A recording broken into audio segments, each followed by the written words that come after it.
Everybody getting here. Good evening and Happy New Year. Welcome to Porte ISD and thank you for being here. It is now 7:07, Tuesday, January 9th, 2024, and I hereby call this meeting to order.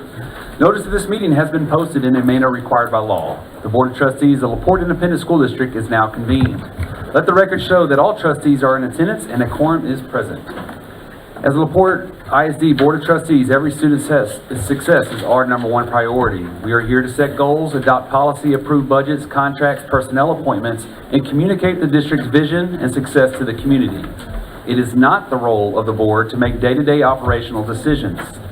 The management and day-to-day operations of the district are the responsibility of the superintendent. This is a public meeting of the Board of Trustees, not a meeting of the public. School board meetings are open to all who wish to attend and hear the matters discussed. However, audience participation is limited to the patron presentation portion of the meeting, and board members may not respond to those comments made in public comment section. These proceedings may be recorded, and I respectfully ask that you please refrain from talking while others are speaking. Before we begin, I wish to sincerely thank you all for taking the time to join us this evening and for your interest in LaPorte Independent School District. At this time, will you please stand for the presentation of colors led by the LaPorte High School ROTC.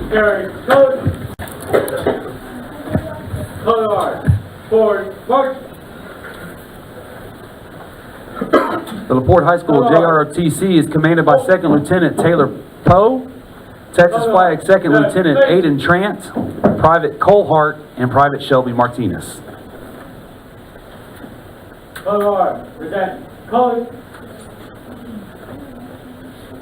At this time, will you join us for the Pledge of Allegiance?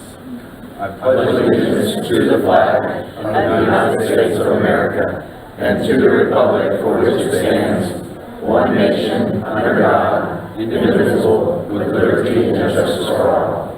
And now the Texas flag. Honor the Texas flag. I pledge allegiance to thee, Texas, one state under God, one and indivisible. Go hard. Order. Go. Go. Post.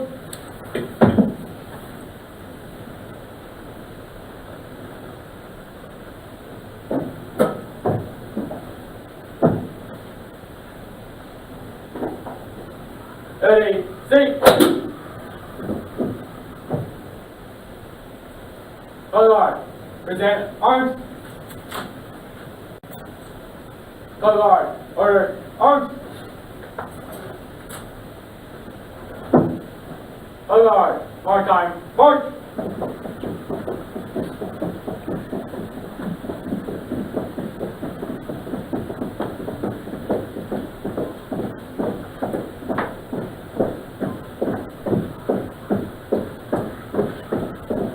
Color.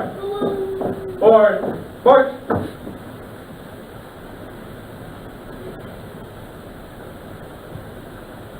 Will you please bow your head for tonight's invocation given by Board Trustee Mr. Jeff Martin. Russell's looking at me like I'm going to pray for him. This time, I did it last time, Russell. This time it's a serious prayer. Please do it again. Please join me in prayer. Gracious Heavenly Father, we thank you sincerely for this opportunity to meet together this evening. I thank you, Father, for my fellow board members. We thank you for Dr. Jackson and our administrative team. We thank you, Father, for all of our teachers and students. We pray a continued hedge of protection around all of our 1,300 plus staff members and our 7,100 plus students as they go forward in this spring semester. Father God, just give them peace, encouragement, wisdom on our staff, and abundance of patience. Just Father God, please give us, again, wisdom on this board to make wise decisions and to better this district. We thank you again for the servant leaders that are so many in this district. We ask again these continue to watch over and bless them, their families. We thank you again for the opportunity to come together in your name. Amen. Amen. You may now be seated.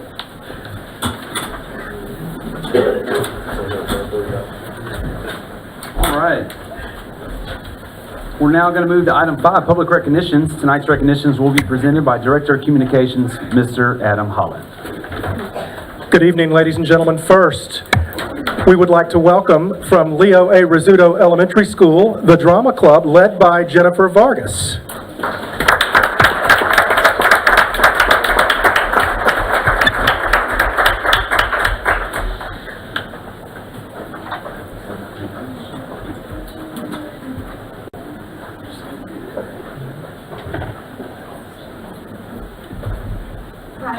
Vargas, and I am a third grade teacher at Rizzuto, but I'm also the drama teacher for our fifth graders.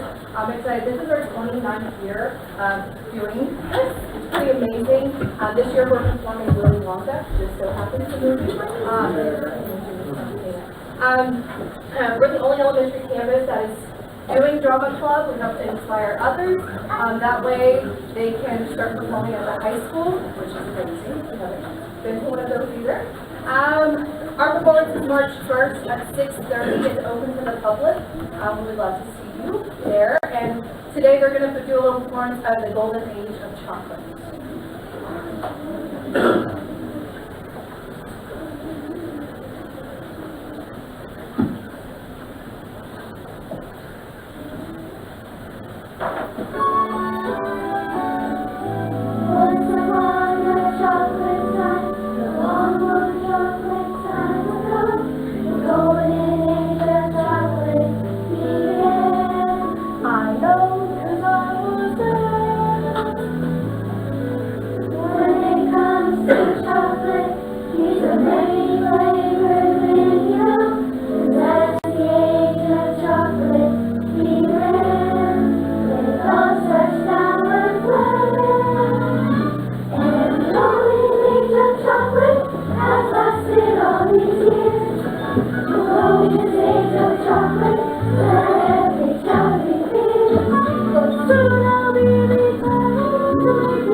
Thank you, Rizzuto Drama Club. So, again, wonderful sneak peek. So, March the 1st, 6:30 at Rizzuto's campus.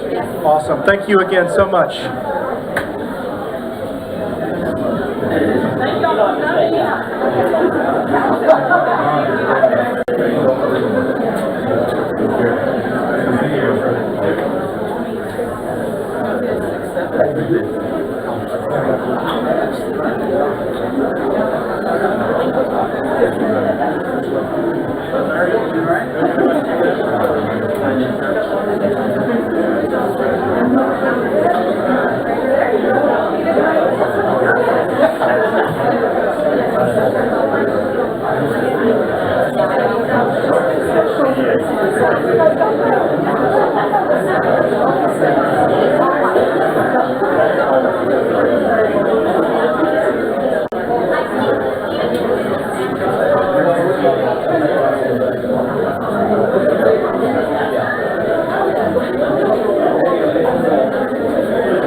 Ladies and gentlemen, I would now like to present Ms. Terry Cook, the coordinator of our Partners in Education program, who has a couple of recognitions. Thank you, Adam. Tonight we are going to recognize two of our Business Partners of the Month. And we're going to start with DuPont Bayport. DuPont Bayport demonstrates its continual support of LaPorte ISD in a wide variety of ways. The company is a long-term supporter of the LaPorte Education Foundation's Partners Program and has regularly sponsored events such as Breakfast with the Stars, the golf tournament, the 30th Anniversary Gala, and more, with company employees participating in each of those events. Site Manager Roger Moore serves on the Board of Directors of the Foundation and currently holds the position of Vice President of Administration. He has also served as volunteer leader for the Hoops Classic, and representatives from DuPont have donated their time to help with the event.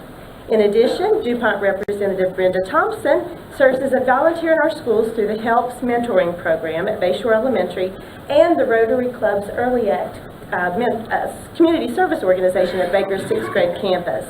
Recently, DuPont awarded a $2,500 grant to the Rotary Club of LaPorte for the Partners in Education program at Baker and donated several bicycles to the LaPorte Police Department's Blue Santa program.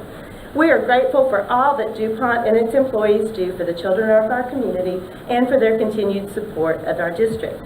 And I'd like to introduce Brenda Thompson, who's a site administrator for special projects. And if you come up, Brenda.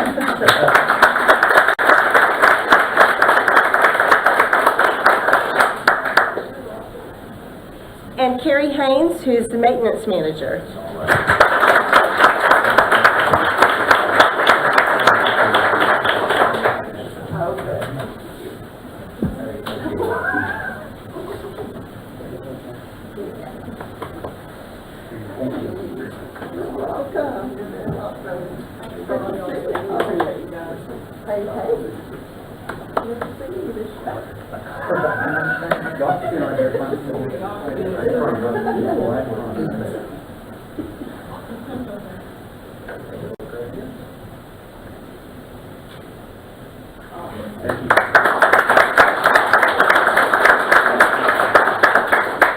Thank you, Brenda and Carrie. Our next partner of the month is Methodist Retirement Communities. The partnership between Methodist Retirement Communities, Bayview and Oakview Independent Living Senior Apartment Complexes, and LaPorte ISD began with a simple act of generosity and kindness. Residents at the complexes adopted a kindergarten class at LaPorte Elementary School and took up a collection of $85 to help students who might not otherwise be able to purchase a book at the book fair. In return, the children held a drive to fill the complex's food pantry for those who might need a little extra help at the end of the month. Since then, the staffs at Methodist Retirement Communities and LaPorte ISD have been working together to increase the residents' involvement in the schools and help students benefit from the intergenerational connectivity. 5 representatives of Bayview and Oakview have volunteered to be mentors in the HELPS program. And 3rd graders from LaPorte Elementary recently went to the complexes to judge their pumpkin decorating contest. In addition, high school service organizations have been invited to take part in activities at the complexes for community service hours. For example, members of our LaPorte High School chapter of Texas Association of Future Teachers are getting ready to work with the complexes to offer a technology support day, helping seniors learn to better use their telephones for purposes such as texting, social media, and downloading those pictures of their grandchildren. The Methodist Retirement Community staff and residents have also recently begun working with LaPorte Junior High and their student organizations on a gardening project at the campus. We are thankful for the enthusiasm and support of the staff and residents at Methodist Retirement Communities, Bayview and Oakview complexes, and look forward to expanding this partnership in the future. And today we have with us Joy Keels, who's the Vice President of Affordable Housing.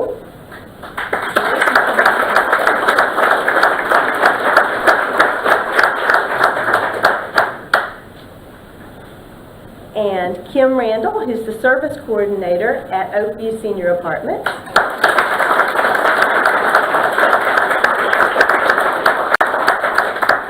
And then we have two of our residents here today. Marilyn Moore, who's an Oakview resident who is participating in the HELPS mentoring program. And Rick Rawls, who is a Bayview resident. Mr. Rawls is also an artist, so we're trying to get him to come maybe do some demonstrations at our school.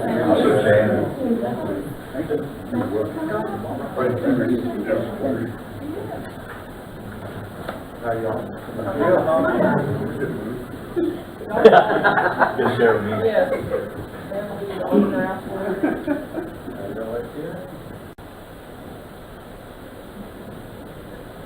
Thank you so much.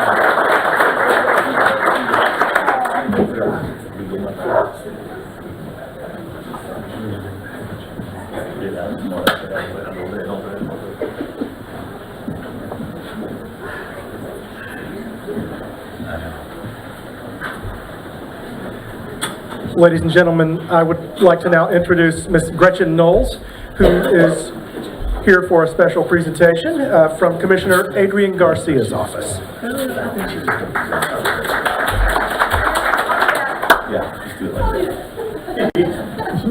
Hi, good evening, everyone. Well, it's already been a year since I've been here, and I just want to say that on behalf of Commissioner Garcia, I am honored to be here again. You guys are the foundation for the community, and I don't know if you actually know what the theme is this year for Board Recognition Month, but it is, I can't seem to remember it. It's locally elected, community connected. And I'll have to say that each one of you do a fantastic job at that. Thank you for your time and your investment in your future generation. I'm not just myself, but everyone here and everyone in this community says thank you. I know they do. Thank you. So, without further ado, I'm going to hand these out to you guys. I've been practicing how to say your names. No. I did have a little help from some friends. Are you, okay. Mr. Shoppy is first. Yes. Who do we have next? Mr. Hanks. Ah, Mr. Hanks, Danny. Yes, sir, thank you. Melissa Crutcher. Thank you. Did I do it right? Oh, Mason. Sorry, Mason Perez. Thank you. Jeff Martin. I feel like I'm on a game show. David Yonda. Deanne Thompson. And last but not least, Melissa Crutcher. Thank you guys and gals. Thank you, Dr. Jackson. Thank you. Good team. And could I possibly, I know that y'all just got up there, but can we take pics? Thank you. This is up and down exercise.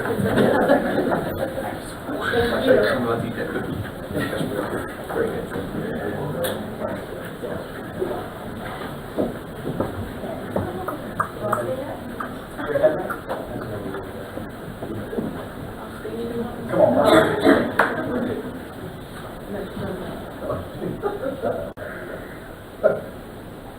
I'm sorry.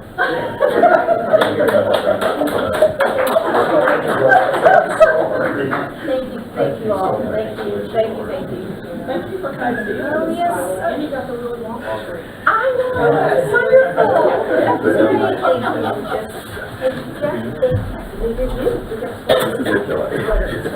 wonderful. Thank you, Gretchen, and thank you to Commissioner Garcia. As Gretchen mentioned, January 2024 is School Board Recognition Month. It offers a perfect opportunity to thank our elected school board members for caring about the future of our students and communities. Porte ISD joins other districts across the state in celebrating these community volunteers for their commitment and contributions to children. Locally elected, community connected, that is the theme for 2024, demonstrating how local trustees have led the way as Texas public schools have continued to deal with unprecedented challenges over the past few years. While we appreciate the efforts of our trustees throughout the year, January is set aside as a special time for communities to celebrate their contributions and thank them for caring so much about the future of every child enrolled in our public schools. Thank you. And with that, please turn your attention to the monitor. We have a special treat for you.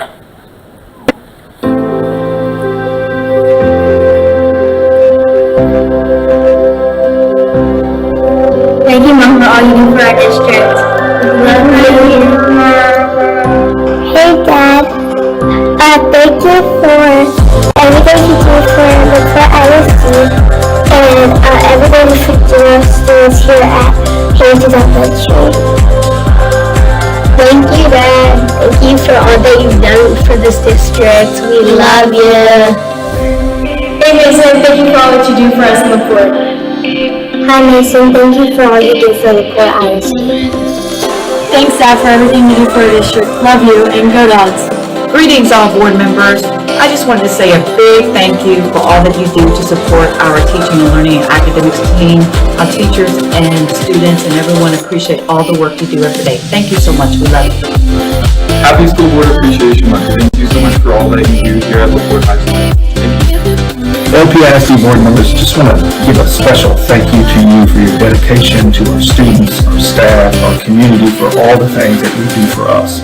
Without your leadership, this district would not be one of the top districts in this area. So thank you for your service, and we appreciate you.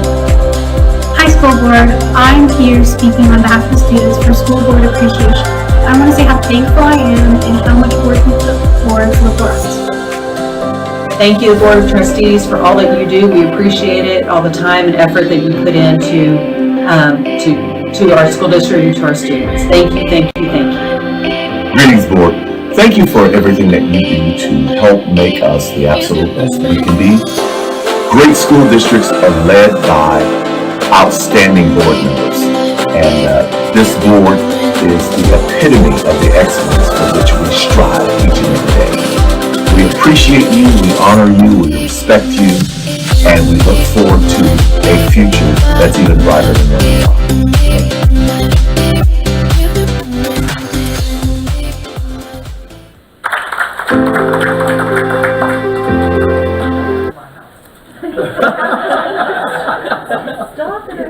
And we have tissues available if anybody needs it. Thank you. My sister thought they were in trouble. In all seriousness, I'll speak for everybody up here. It really, it's overwhelming, just the kindness and the kind words and the effort it took to put that together, and then all the campuses went way above and beyond, and we appreciate that very much. So thank you. Thank you. We'll now move on to item 6, public comments. The board will now hear those who wish to make comments and who have completed and returned the public comment participation request. This section will be conducted in accordance with the Texas Open Meetings Act and board policy. Complaints and concerns for which other resolution channels are provided shall be directed through those channels. Mr. Shafi. No, sir, no comments. All right, please note, we don't have any registered speakers, so we will move quickly on to item 7, the administrative reports. Dr. Jackson? Thank you, Mr. Board President, and to the board. We absolutely mean everything we said in that video. We honor and respect you, and we recognize your efforts, and we thought it would be great for you to see your own family members helping us to say thank you this time. We'd also like to take this time to recognize and honor our law enforcement officers on this National Law Enforcement Recognition Day. Let's give them a hand.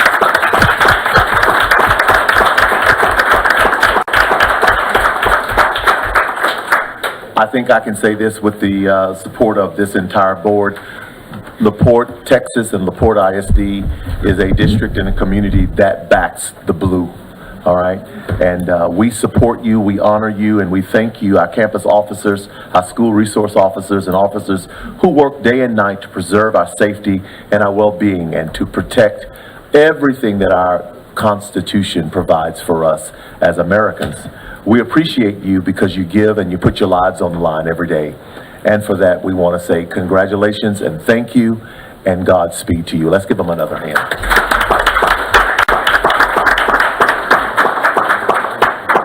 I feel always comfortable when Larky is in the back over there. Also, good evening, board members. We're about a week and a half into the spring 2024 semester, and students and staff are already working hard towards success on upcoming STAR and end of course exams. I have to say that as a superintendent every now and again. That will be upon us before we know it. Though the Porte ISD celebrated winter break just a few weeks ago, school-related activities still abounded during that time, including several basketball games I had an opportunity to come to, soccer games in preparation for the annual LaPorte High School musical. There are so many accomplishments in our district that are worthy of celebration. This past weekend, our LaPorte High School cheer team competed at the UIL State Spirit Competition. 7 of our high school band members auditioned at all area, for which they qualified following highly rated performances during the all-region contests. And over the holidays, 2 of our Lomax Junior High esports teams took first and second place, respectively, at the state championships. Let's give them a hand.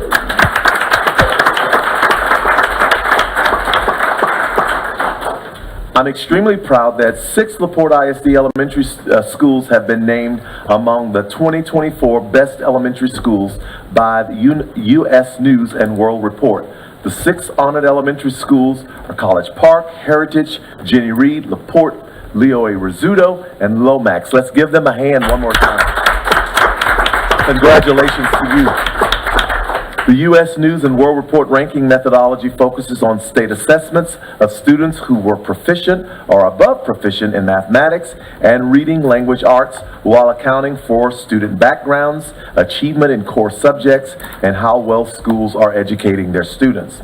We also learned this week that LaPorte ISD has been named among 3 statewide finalists for the HEB Excellence in Education Award for the entire district.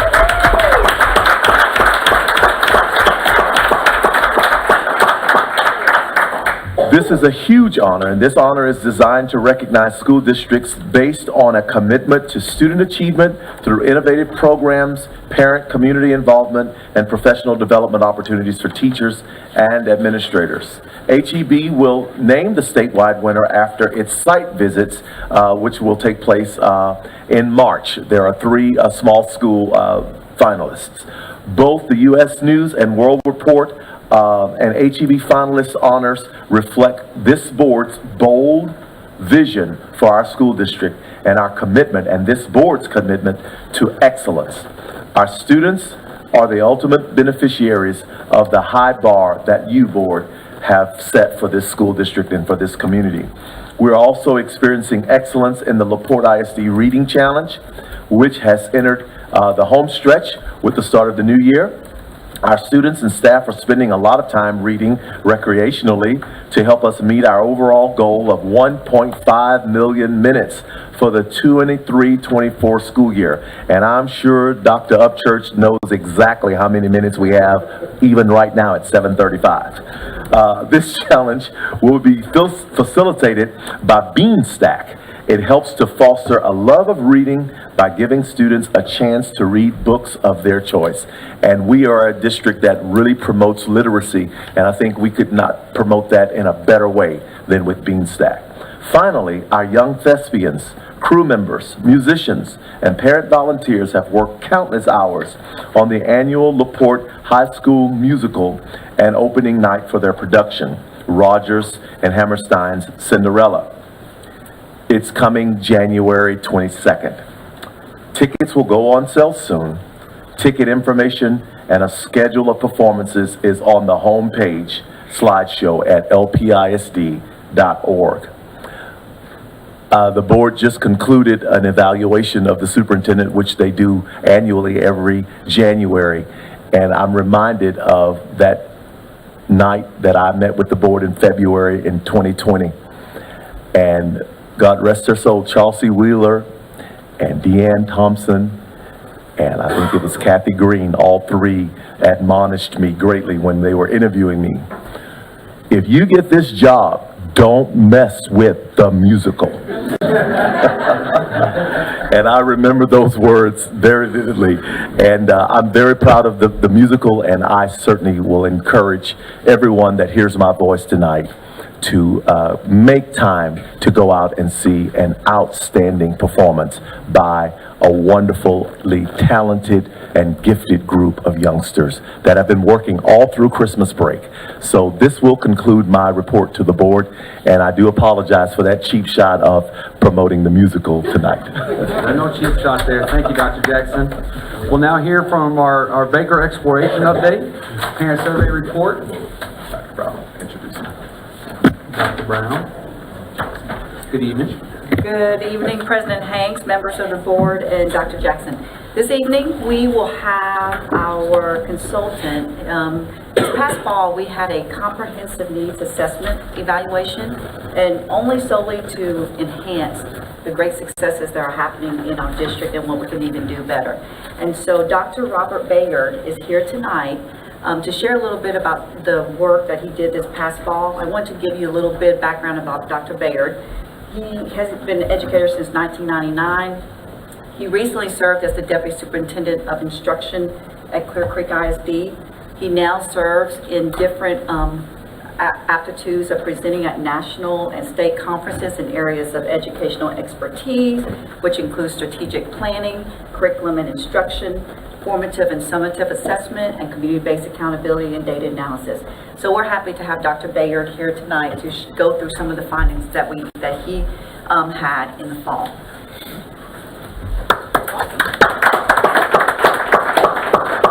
Thank you, Dr. Brown. Good evening, Dr. Jackson, Mr. President, and trustees. It's an honor to be here tonight, and I'm so glad I got to be here at the very beginning to hear all the wonderful awards. And what I found through this evaluation is there are many things that are fantastic in LaPorte ISD. This really was an opportunity for how to improve and get better and building upon those strengths. I came in with a purpose for this evaluation, and that was to identify needs and solutions to improve and maximize district facilities, the usage of those facilities, student enrollment, and programmatic opportunities. I came in with some assumptions that I heard from different stakeholders, such as we're losing a lot of kids more and more every year. The discipline is out of control at Baker. Many parents want to see Baker as a different school, a different structure.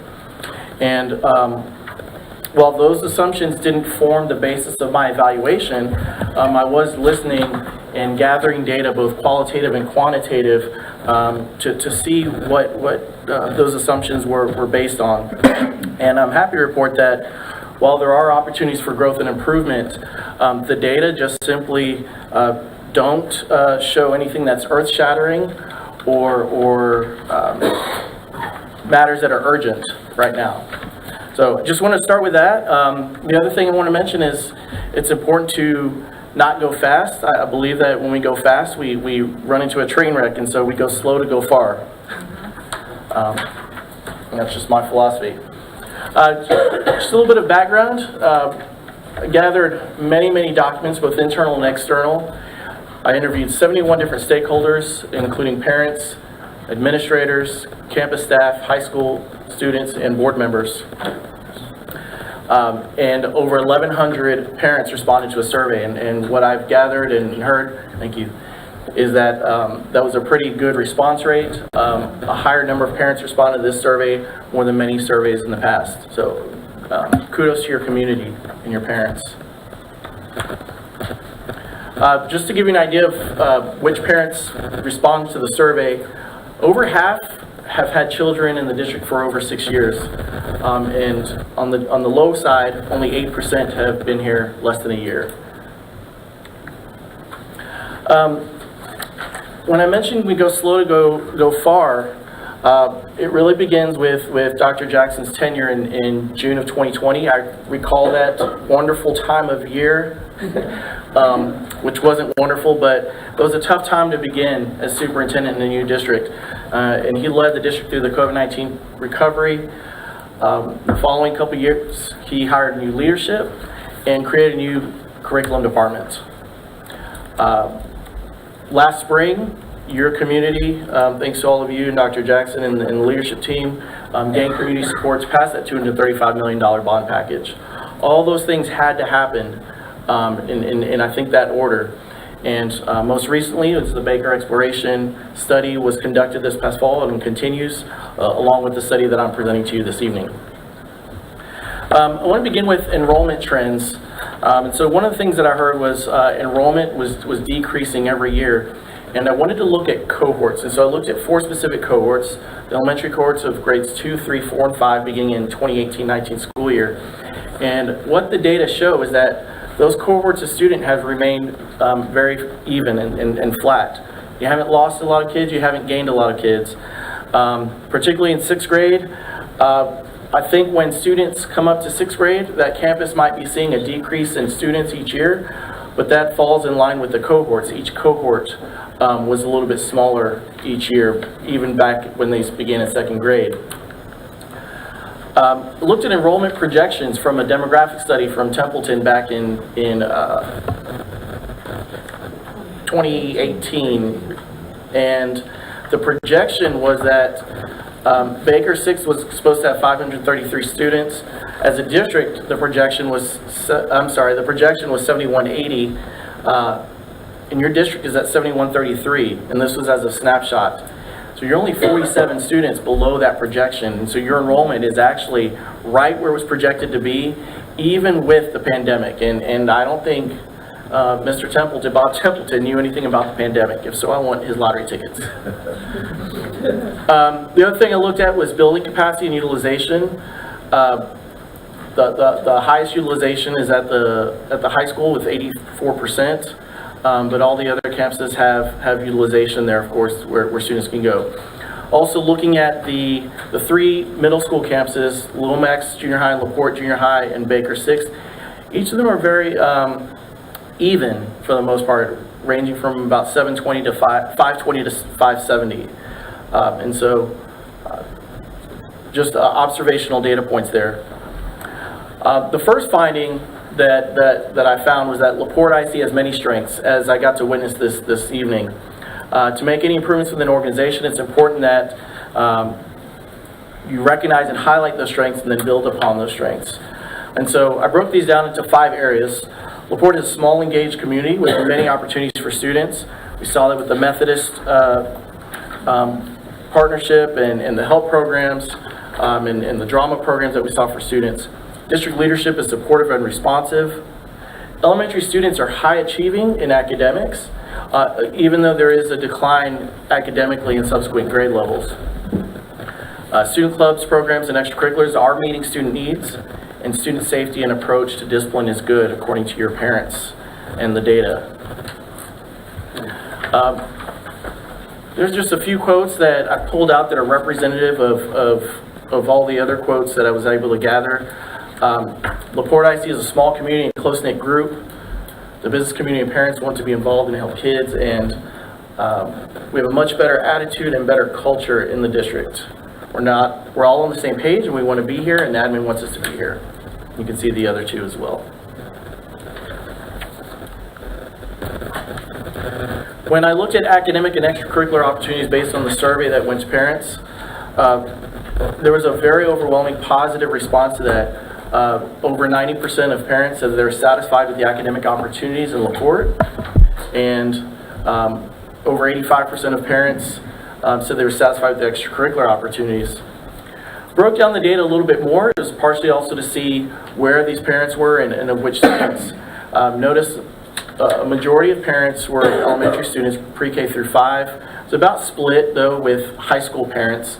And then all the others with about 120 or so, and a little bit less than that, ranges from parents that have children in multiple grade levels, as well as individually in that middle school area of 6 through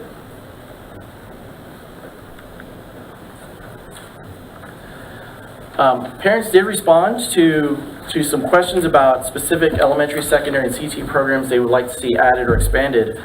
At the top are the CT programs.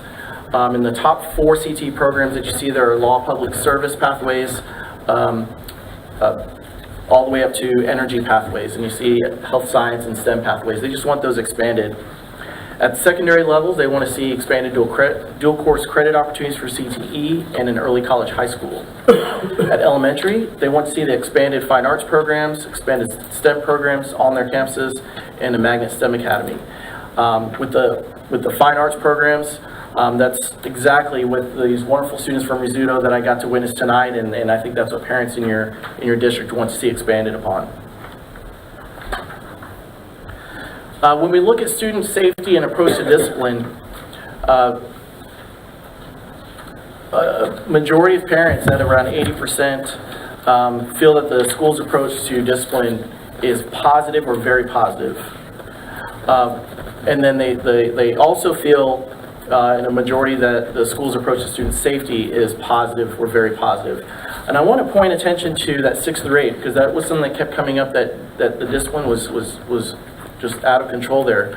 But 77% of parents said that the discipline in their schools of 6th through 8 is positive or very positive. And it's in line with the other levels. And so there was nothing earth-shattering there that said there's a specific problem in grades 6 through 8. And I've worked at a middle school, I've worked at a high school, and these percentages are about what I would have expected. Finding 2 is a consistency and uniformity with written plans, procedures, decision-making, disciplinary expectations are needing improvement. Written plans, procedures need to be written or more widely communicated for increased consistency and uniformity. There have been many plans that have been written in the last several years and procedures that have been disseminated. Just my research showed that they just need to be more widely communicated, or especially with any new employees and stakeholders. Decision-making should be consistent in approach and response, and disciplinary expectations should be consistent across campuses. Those are just a few quotes I'll let you read there. I'll just read one. Our cabinet has a vision for the district, but we aren't good at articulating across all staff members. It's not very pervasive. And I heard that several times from different stakeholders.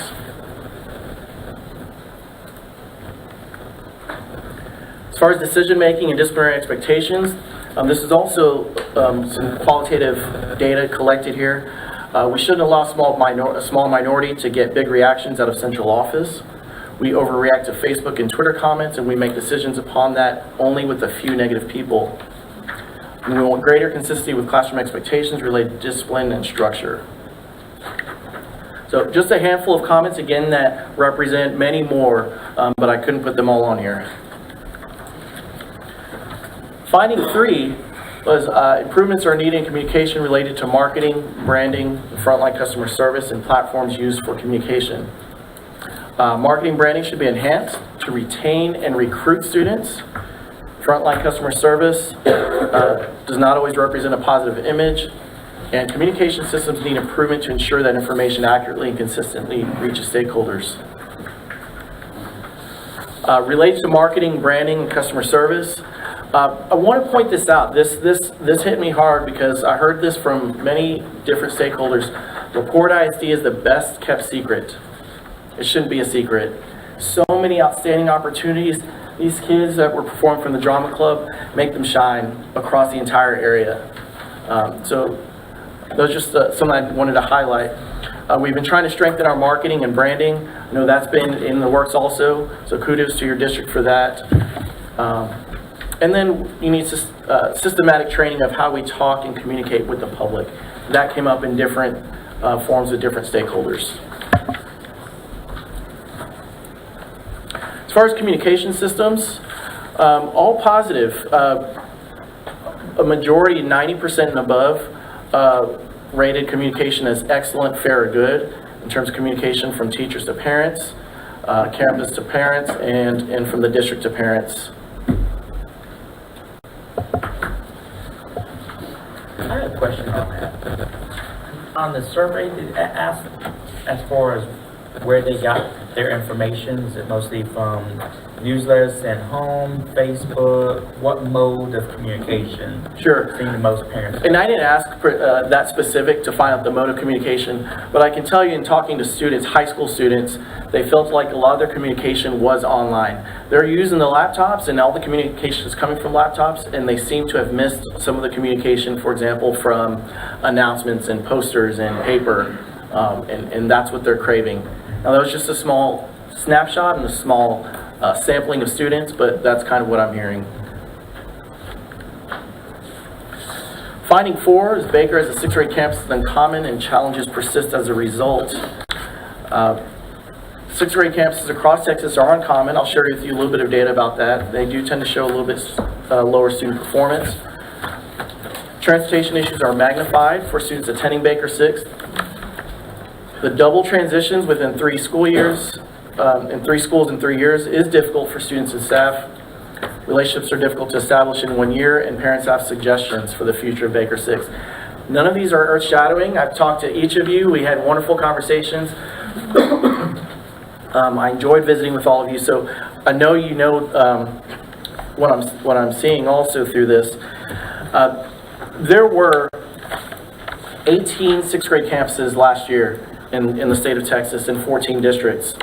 4 of those campuses are now gone. They've done other things with those campuses, and so the state is down to 14 campuses at 10 districts that have 6th grade campuses. So just a few quotes there, and there was a variety. I feel like the kids need to be combined with older kids.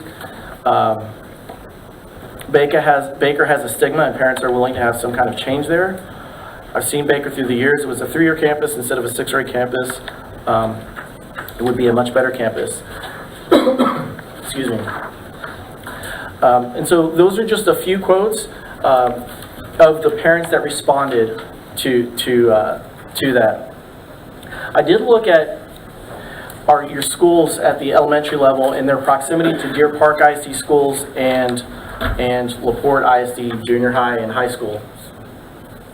And this is based on the assumptions, again, that so many kids are leaving for Deer Park every year.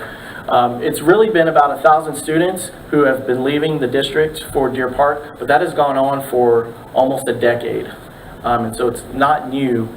But the proximity, and they're not leaving necessarily, but they are zoned. And so we're not seeing that enrollment declines are changing from year to year.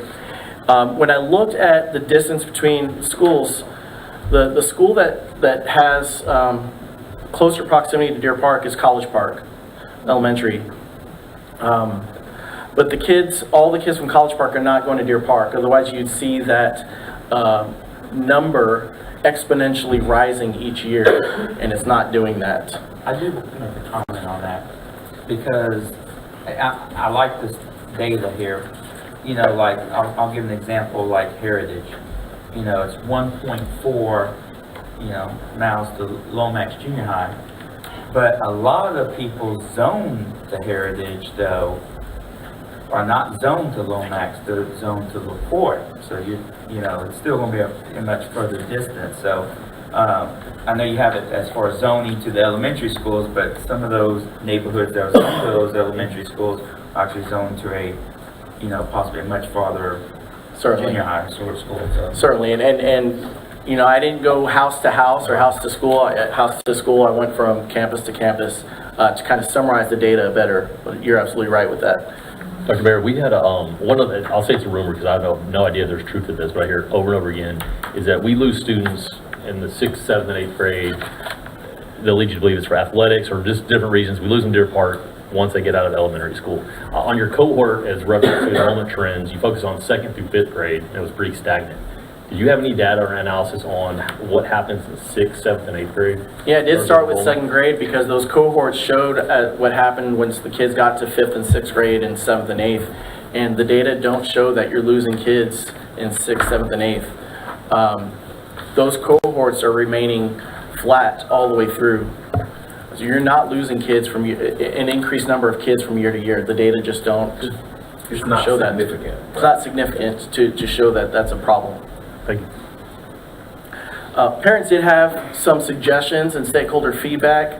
Other stakeholders had feedback for transportation, perceived transportation issues, and They stated more bus routes, improved student behavior, and different start and end times.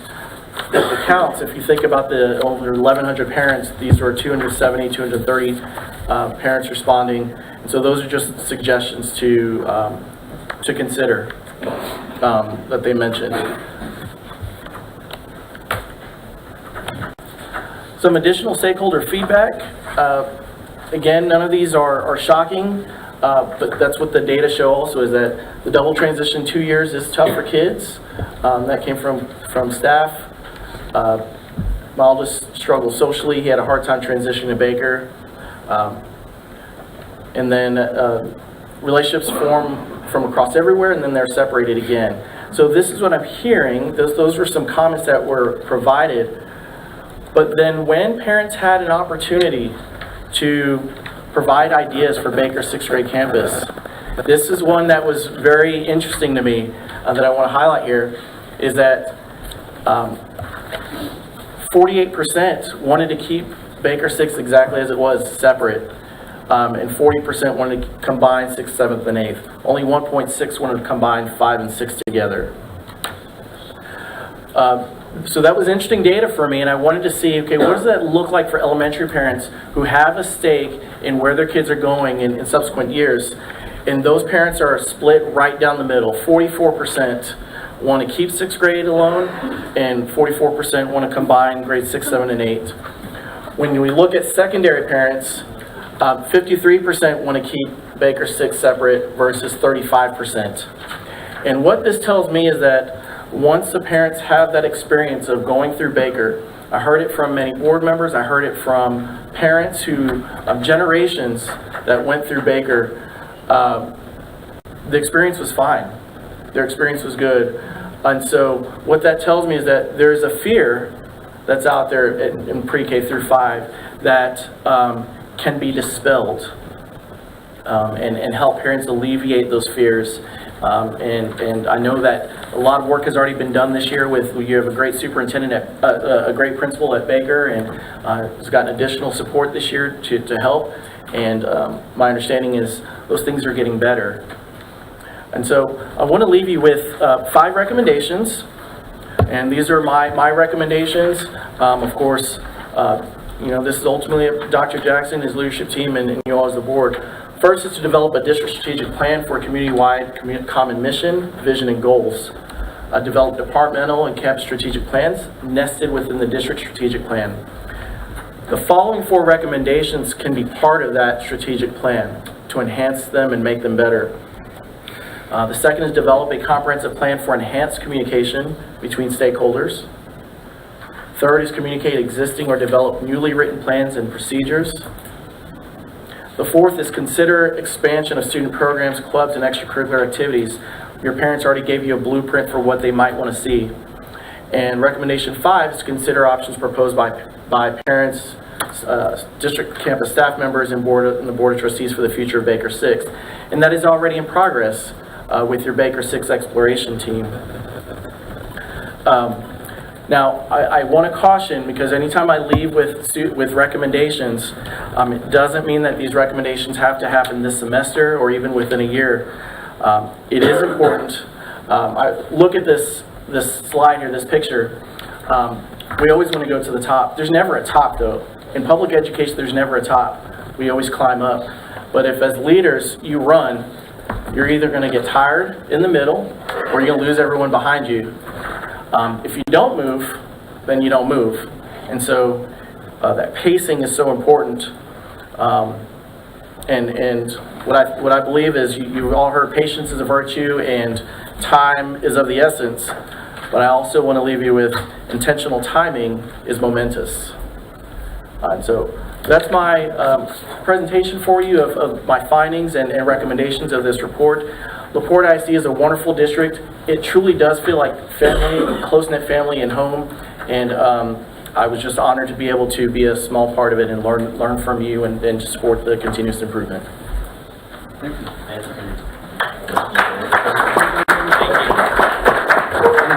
Rick, give me insight as to why, first of all, do you know around about how many districts there are in Texas? Is about 1,200 or more? There are about 1,100 districts in the state of Texas. 1,100. So Public school We have districts. 14 that have sixth grade campuses, which is like 0.1%. Do you have any insight as to like why and why is that the contracting number?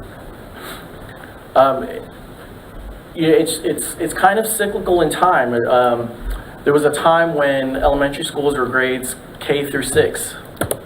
And there was another time when you had only middle schools or junior highs. And I think just over time, school districts have just zoned in on that grade 6 through 8 as a junior high level. Sometimes they're 5 through 8, and sometimes, you know, you just have 5, 6, and 7, 8. And so it does vary. I didn't dive into each of those breakdowns. They are smaller, but it's just what's worked in school districts that continue to have those And I certainly levels. appreciate the surveys and the teachers and parents' perspective. I'm curious to know if we have any kind of analysis or data sets on, from an educational standpoint, in terms of like student outcomes. Is there a measurable difference having that sixth grade campus? Could it be that the districts overwhelmingly have gone away from that across the state of Texas because there's analytical data saying that student outcome wise, it's more productive to have 6, 7, and 8? Or I don't know if you have any access to that, but I'd be really curious to see Dr. Brown, whoever. I think we can give you some data on that. That to me is we a much more. Do we need to act on this? From the 14 that we have left, and just kind of look at some of those. And student outcomes, they look at student outcomes, and many of those districts have lower student outcomes compared to the state. And Baker 6 is actually near the top of those 14. I'll make a comment on that to Jeff's, because I have this pulled up from an old email from 2018. And I can't speak on whether or not 5th, 6th compared to 6, 7, and 8. But I looked up about 16 6th grade campuses at that time. And it's funny, I was kind of measuring which ones, and I missed some and got some. But the ones that I did catch, closing the gaps. Okay, back in the accountability system from 2018 or whatever, the highest of all those 6th grade campuses was a 78. There were 3, 6, 7, 8 that were either C or D in closing the gaps. There were 6 of them that had F in the 60s. And one was in the 50s and another was in the 30s. And so the data to me showing and why some of the school districts are dropping it, it's not being productive.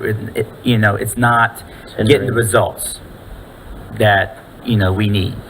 And this is going back from 2018. It was Travis from Amarillo ISD that on school progress got an A in 91. There was some that had B's, another 6 had C's or D's, and 2 F's. And I was kind of looking at which ones kind of dropped off.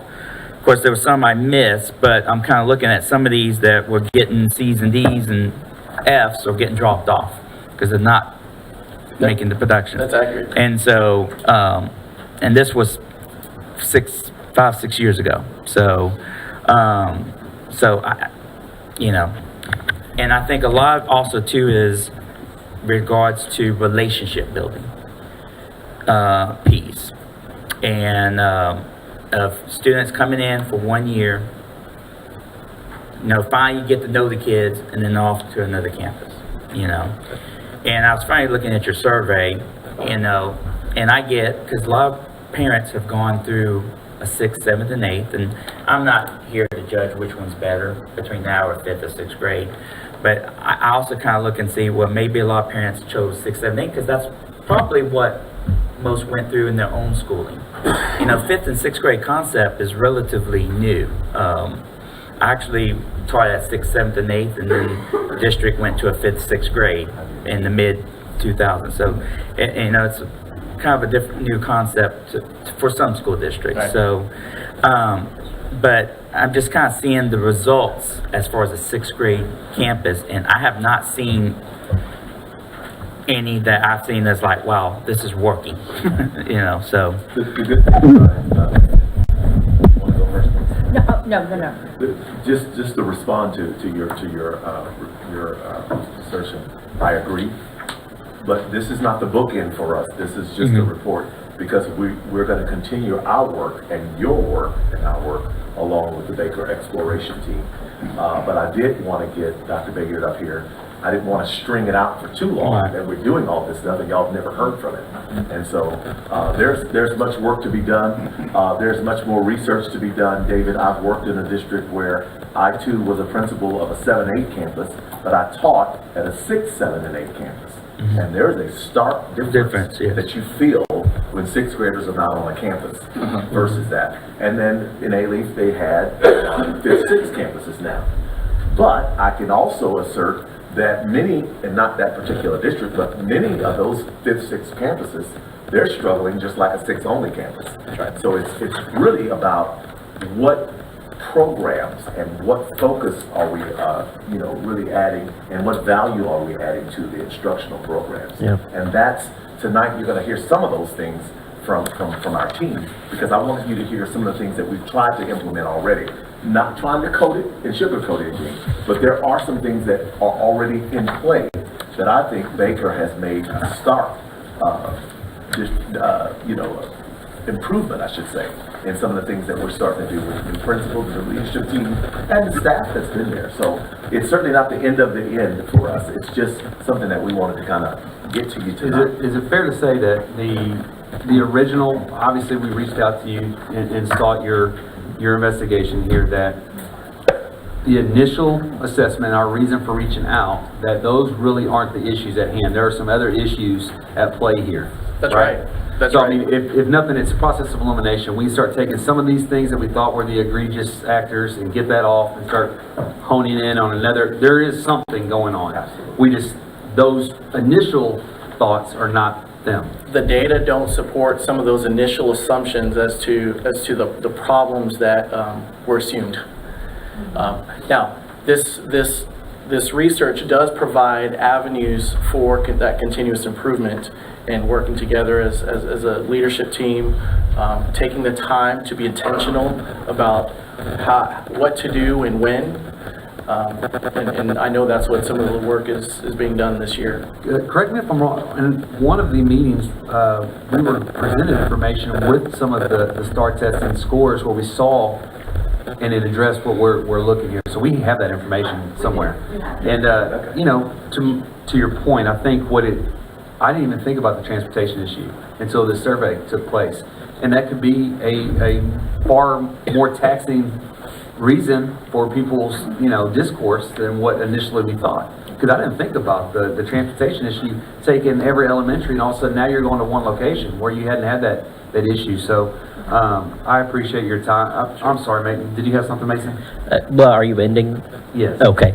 No, I had a question about where you got the building capacity numbers. Was the district provide those numbers? Yes, or sir. Okay.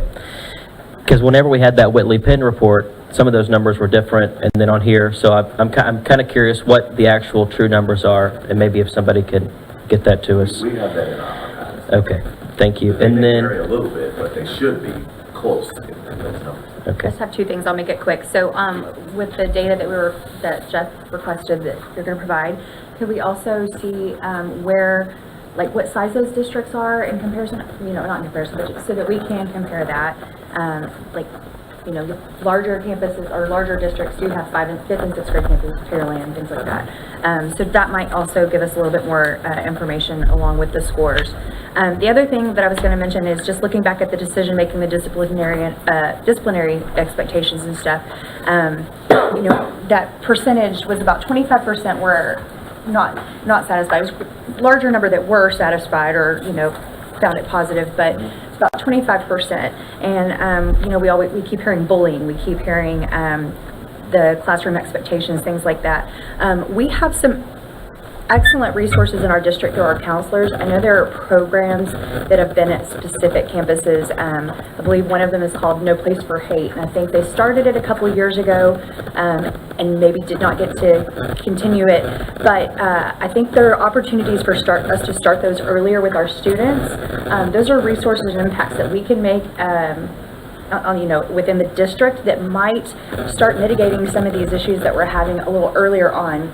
Kids are exposed to a lot more these days than we were a lot earlier. So I think that we have to kind of be proactive in that and give them other resources as well. So just had that comment. Dr. Bear, I guess the last question, you triggered something on benchmarking. We had on back to the enrollment trends for our district. Do we do any benchmarking against our surrounding districts? I know it's not apples to apples, but unfortunately we compete against the CCISD. I know you spend a lot of time there, and I feel like, that same time period, they have exponential growth in some of these districts. Is that across the board? Are we the only one that's kind of stagnant, or is it like us, Deer Park, we all kind of have the same issue? Actually, stagnation is actually good right now in the state. And I'm speaking from experience in not only my former district, but from other superintendents and deputies who I've spoken to across the state. What you're seeing in LaPorte is you're losing students at elementary based on the projection. The projection was for 3,400 and you have 3,285. Now there are a couple of reasons for that. You have aging communities and they're not flipping fast enough to bring in more students. Each community is different. Some communities, the housing market has gotten way too expensive for new families to move in. So we're seeing that in many districts across the state. The tax rates are high, too high for some new families to come in. And so they're finding other districts that haven't had that enrollment in the past.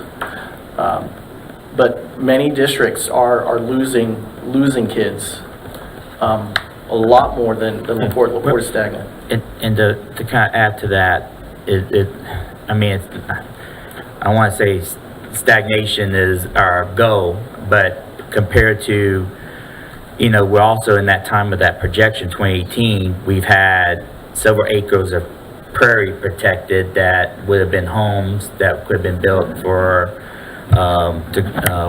families, children to go to College Park. And we've now recently had, I know you have on here about Bayshore Elementary, 100 acres bought by the Galveston Bay Foundation that will not be homes or any kind of development that wasn't considered when that projection was made back in 2018. So the fact that we are, we're not growing, but we're not losing kids. And I know there's some larger school districts near us that are losing kids for various factors.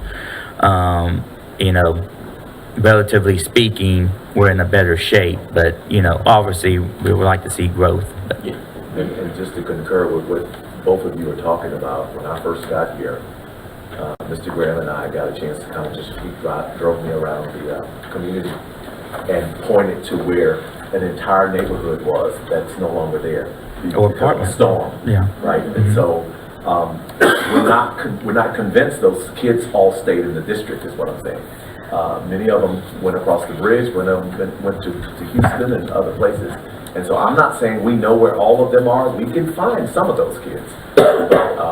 There's been a lot of issues and challenges that this district has faced in the last 5, 6, 7 years with storms and fires and hurricanes and things that washed away complete neighborhoods that impacted us to some degree.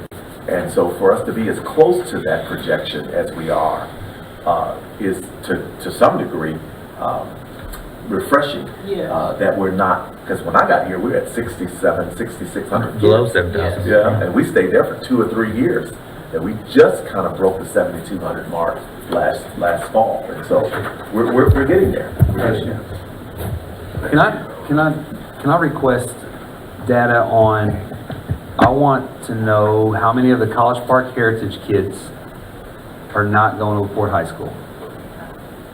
And the reason for that is because I think that is where they make that decision that they're not going to drive the 10 miles down to Sylvan Beach and they're going to go 2 miles to Deer Park High School. As a College Park kid, it did deter me until I got my license to be able to participate in activities at the high school.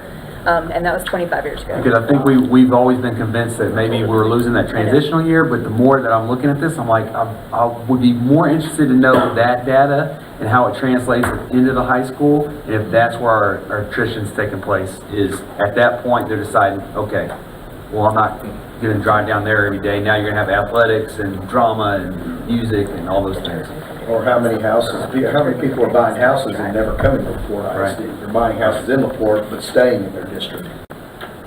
That was one of the reasons why I pulled my cohorts And so when I looked at the second grade and third grade cohorts, for those cohorts to remain flat over a 5-year period and 6-year period, they're not leaving in droves and mounds in second and third and fourth grade, based on the data that I've seen. Right. Appreciate your time and your diligence. Thank you. Thank you very much. Thank you, Dr. Barry. As Dr. Jackson stated, the recommendations, we are working on it. We've been working on it. We're making our improvements, our changes, the strategic plan and the strategic vision that all of you will be working on with us will include these recommendations that he also has in place. And so we want to also introduce, and just for a quick 5 minutes, have our principal of Baker, Mr. Rodriguez, and his team kind of give you some things that are happening at Baker this year, just to give you a gist of a new vibe, a new jam that's happening at Baker that I think it's a positive light to some of the things that Dr. Bayer talked about. You're so cute.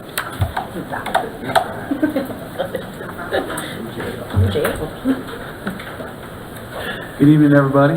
How are y'all? Good evening. Welcome. Good. All right, so good evening, board, Dr. Jackson. I am Lucio Rodriguez, and I am the proud principal of Baker. These wonderful individuals here, we're all Baker Bears. I'd love to introduce each of these individuals. I have Mr. Jaime Arispe, one of our assistant principals, Miss Amy Lashley, our district teacher of the year, and Miss Jessica Rose, our other wonderful assistant principal. So in honor of recognition of board members, this month I want to say thank you again for everything that you do for not only Porte ISD, but also for Baker. This year, we have definitely felt your support. Thanks to you, the board, and to Dr. Jackson, we now have an additional assistant principal. So now we have 2 wonderful individuals supporting our campus. This has made a huge impact on our campus, where we've felt the positive impacts both in the classroom and around the entire building. So tonight we want to talk about different things that are happening on our campus, and I want to start off with Mr. Jaime Arispe talking about some discipline aspects of our school. So you would think that adding another assistant principal, we're gonna catch a lot more incidents, right? And so when I'm looking at the data, when I was asked to pull the data about discipline issues, you know, students getting into some trouble, coming into our office, documentation, parent phone calls, from last year to this year, I was actually interested to see some of the trends that we're seeing. So for the fall semesters, when we're comparing 2022 and 2023, we've actually seen an average of a 17% decrease per month. So that means that we're seeing 17% less incidents per month coming into our offices. So that's great, because at the end of the day, we want students in classrooms. If they're in our offices, they're not learning highly engaged instruction. So some of the things that we've done to do that, you know, and Dr. Brown, she's done a great job with some training that she's given us from Region 4, is we've really focused on classroom management strategies. And so what that looks like at Baker is every Tuesdays are PLCs, and so each department group will meet, and so for the first 4 minutes, I come in and we talk about classroom management strategies. So we can have a consistent discipline strategy throughout the school. And so what that is in turn is a positive overall school climate, because students and teachers now know the expectations that we have all across the board. And so teachers feel that they can call us and we can come into their classrooms and we can help them if they need to. Students know that if they see us walking around, there's certain expectations that they have to follow during transition times, because that's always a fun time. And it's also led to positive behaviors, because again, like I've talked about, if students are not in our offices, they're in the classrooms and they're learning what they need to be doing. So it's been leading to some highly engaged instruction. So to get a teacher's perspective on what's been going on at Baker, here's our district teacher of the year, Ms. Lashley. Hi, good evening. All right, so the positive behaviors for us, as teachers, we have seen made a huge difference having 2 APs on our campus. We are constantly visible in the halls. We call them and say, hey, we have a student that might need talking to, meaning like, not talking, but you know, a different perspective besides the teacher talking to them. And the students respond because, you know, we are constantly saying, do this, do that, and you know, they get tired of hearing our voice.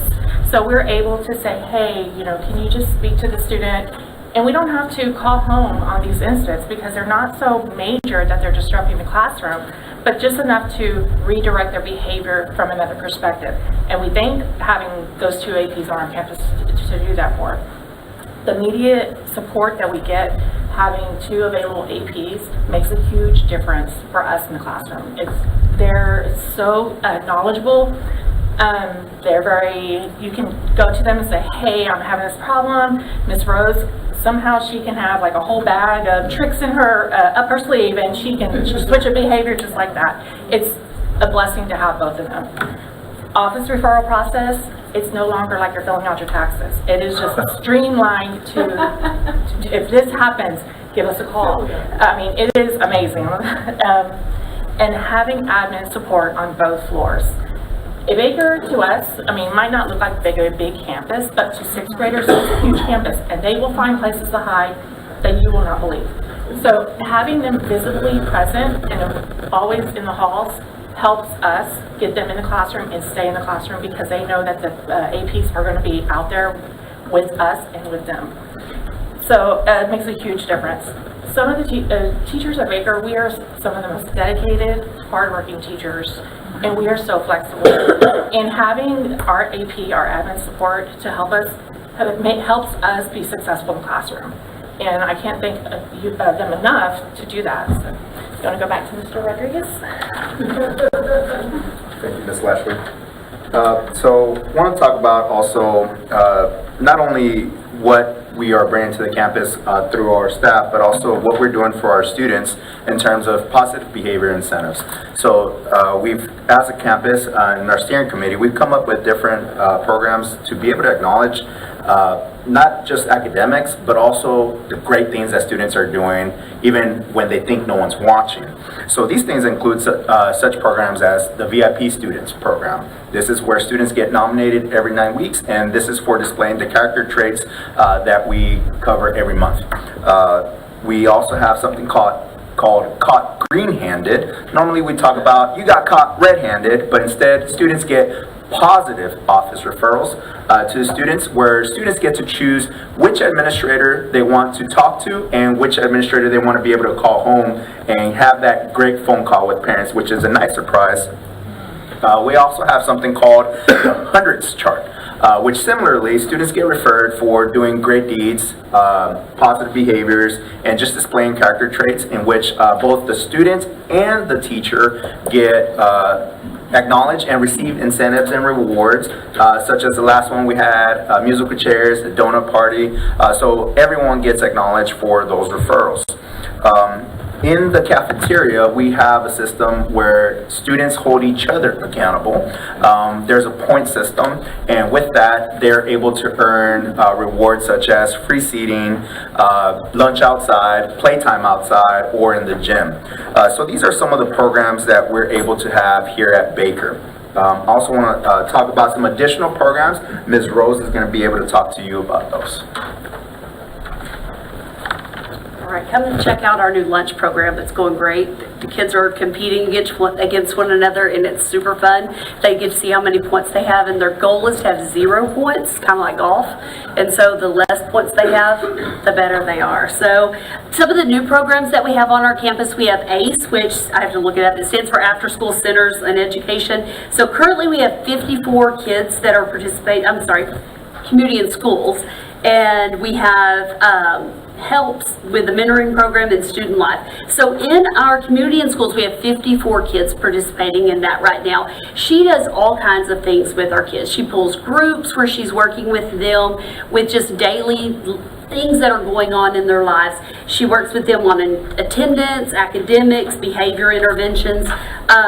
One of the things that she's also working about is incentives to help them come to school with their attendance. So if there are things that are impeding them, their progress and stuff, getting them like clothing, food, things like that, she helps them. She actually goes and gets food for them each week, so she helps them with that. She does daily check-ins with kids where they just swing by her office. She helps them with that. With our ACE program, we have 86 kids participating in ACE every single day after school. That's a great program that we're super excited about.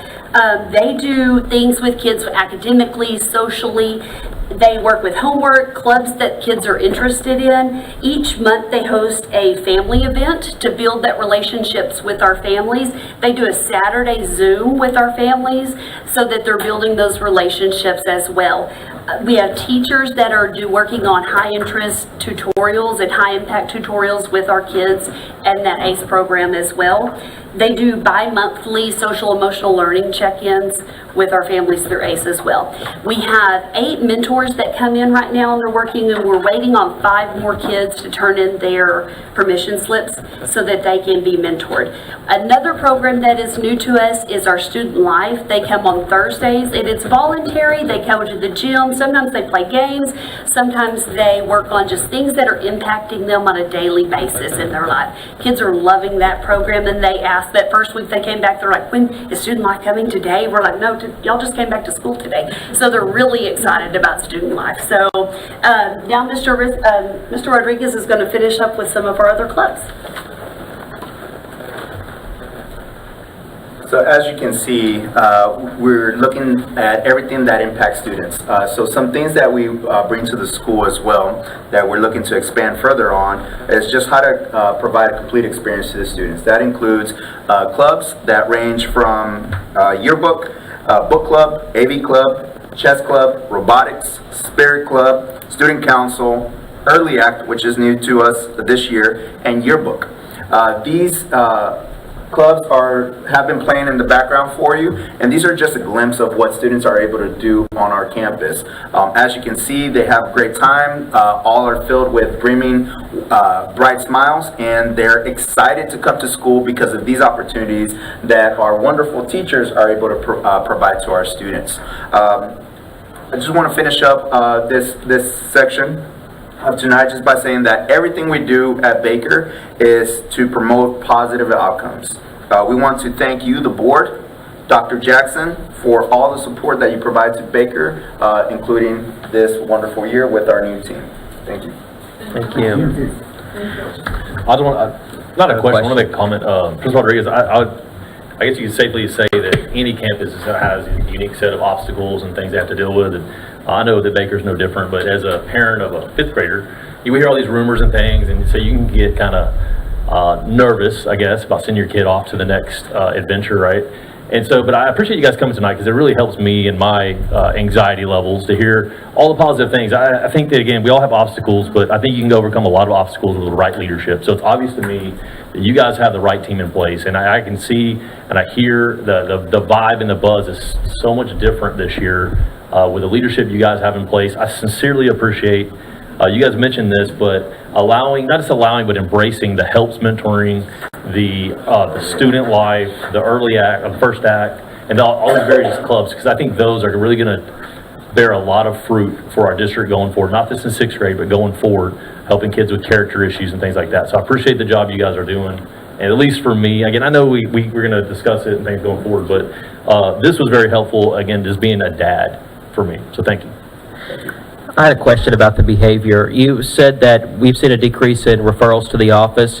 Is that because a majority of the issues are now being handled in the classroom, or these talking to, or what? I don't remember how you worded it, but so are those normally things that would be sent to the office and now they're just being handled this way, or have we just seen a lack of behavioral issues in general?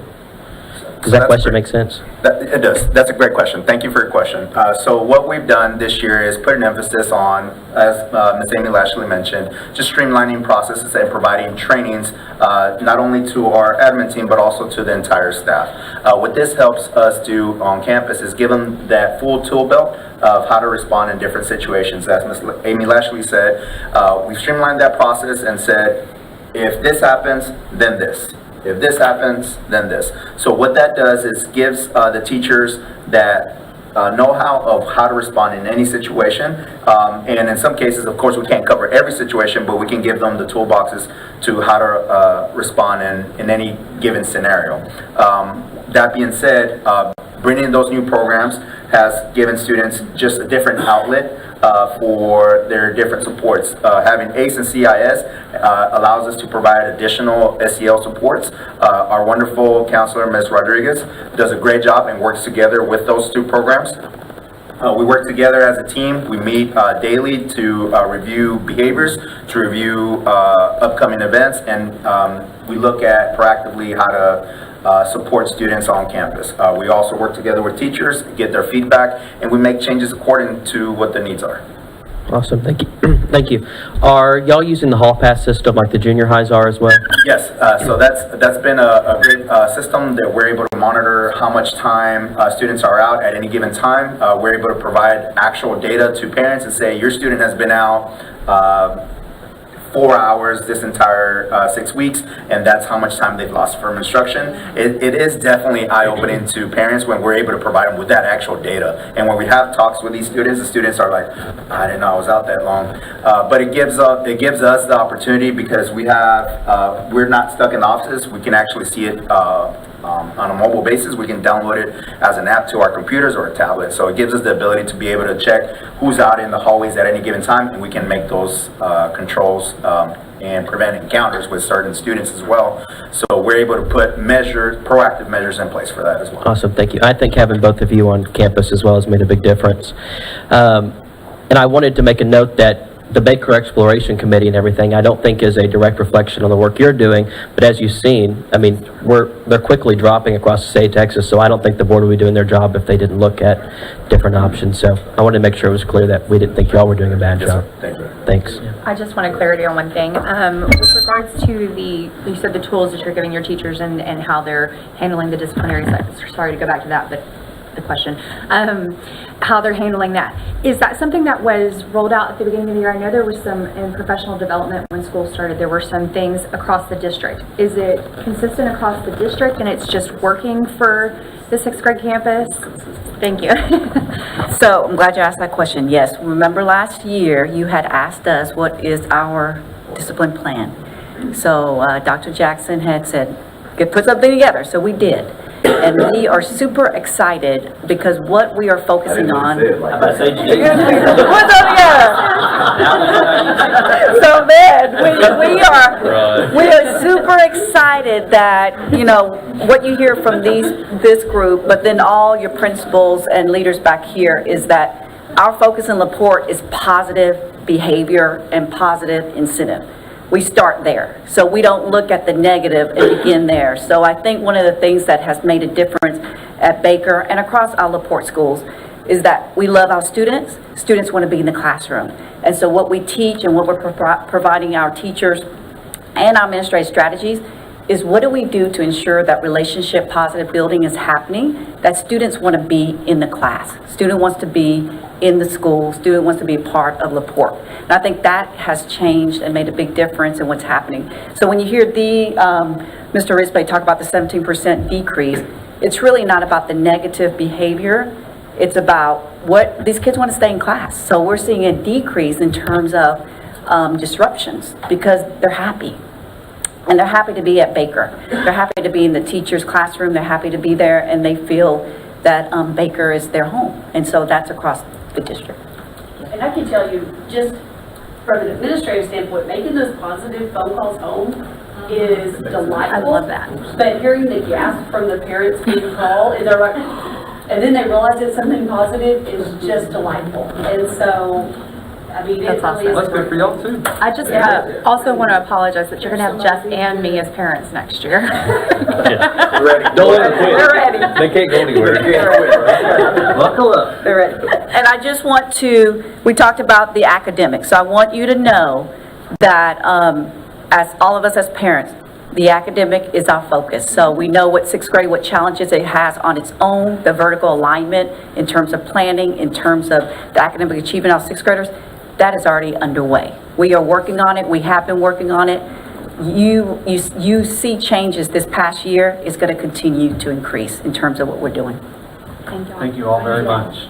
Thank you. Thank y'all very much. I know it's a long day for you. We're gonna move on to item C, business and finance update. Ms. Stacy?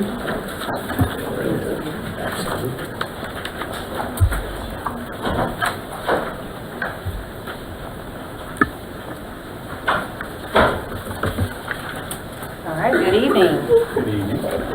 So I'm going to take a moment to walk through the fiscal year 2025 budget calendar, which is actually item E on your consent agenda. So the budget process is a year-long process, but the first 6 months of the year is when we gear up and begin budgeting and preparing for the next fiscal year, which will be 2025. Can you believe that? I cannot believe that. That's a little nuts for me. Oh, I might have broken something. Or just dropped it. So, in January is when we actually gear up, we start. And so I'm gonna calculate out what our campus and department budgets are. We're gonna set up meetings for any kind of trainings that need to happen at each campus or at the department level. So our campus budgets are calculated based on the staff size, the projected enrollment size, and then also the free or reduced percentage for each campus.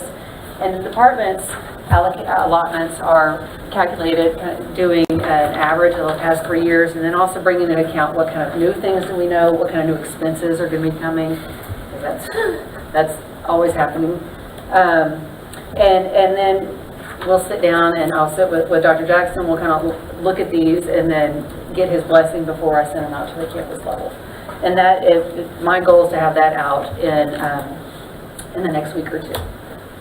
So in February is when any of the meetings will happen. So all of the departments will have their allotments. They'll have the documentation of how to actually go into the system and do it, and any kind of forms that they need to fill out. So I will meet with them, and then also that's when the budget managers will be entering in their budgets in our finance system. I wanted to mention also on the side here where the calendar is, I put in what the calendar and then also where our board meetings will be. So you just kind of have an idea of what's up to come. In March, the budget managers will complete their budget entry. The due date is always like the Friday before spring break, so they can have it done and enjoy their break. And they'll send it to their supervisor for approval, and then they send it on to me. So there's triple checks of everything before it actually gets approved into the system. And then our administration team will review our enrollment trends and the staffing needs. So we'll meet and figure out where we have been in the past and where we plan to be in the future. And then also for me, myself, I will look at the revenue and start making projections on our expenditures and what our fund balance. That happens constantly throughout the year, so that's not anything different, but it's solidifying as we get closer to the June timeframe. In April is when we actually receive our estimated, certified estimate tax property values, and we're hoping on April 29th, sometimes it's a little earlier, but it can't be after that date. And that's what we use to calculate out what our tax revenues are and what our recapture amounts are estimated to be for the fiscal year 2025. May, where you were going to plan to have a budget and a compensation plan workshop with you. I put tentatively on May 7th, but it could also be at the end of April. We'll look at everyone's calendar and figure something out that will work for everybody for us to have that workshop. And then also in May is when I will post the notice that's a required notice to be posted in the newspaper. There's certain criteria of the timelines when that has to happen. So June 11th is actually when we're going to have our public hearing on the proposed budget and the budget adoption. So that's when you will actually go in and we'll have already talked about everything in our workshop. But that's when you will publicly adopt the general fund, the debt service, and our food service budgets. And then not on here, but in July is when we actually receive our certified values And then in August, TA will give us our maximum request rate. And so then we'll start it all over again, and we'll start it all over again. And they laughed at me this morning because in our cabinet meeting, I was like, I look forward to this. I love this kind of stuff. And they were like, well, I don't think the budget. You are nuts. But I said, well, I'm on the right seat. Like, this is where I should be, because everything that Dr. Brown and they presented, that would give me heart palpitations, like being in the campus. But you give me numbers and I love it. So it was just kind of a quick overview, but is there anything I can answer for you? I have a question for you. Yes, ma'am. It's a very basic question. If a teacher has a need that would like an increase in a budget, say for a program or something like that, what would be her avenue to do that? Through her principal, through the STEM Academy, through the robotics area, through fine arts? I mean, how does a teacher in the classroom, what's her avenue? Yes, ma'am. Or his? Absolutely. So let's just take a STEM teacher.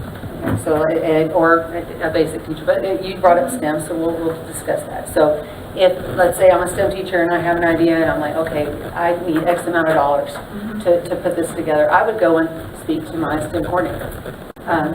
If it's at the campus level, and then it's brought forth that way, it would go through the principal, and then it would make its way perhaps to Dr. Brown's office, and So we, when we have teachers with proposals, first it goes to the principal, and they talk to the principal because we have to make sure it aligns with our curriculum in terms of what they're asking for, and then we'll just go through the proper channels in terms of what the needs are. I just want to make sure they have an avenue and they know they have an avenue. They absolutely have that. Any other questions I can help you with? No, ma'am. Okay. Thank you. Thank you all so much.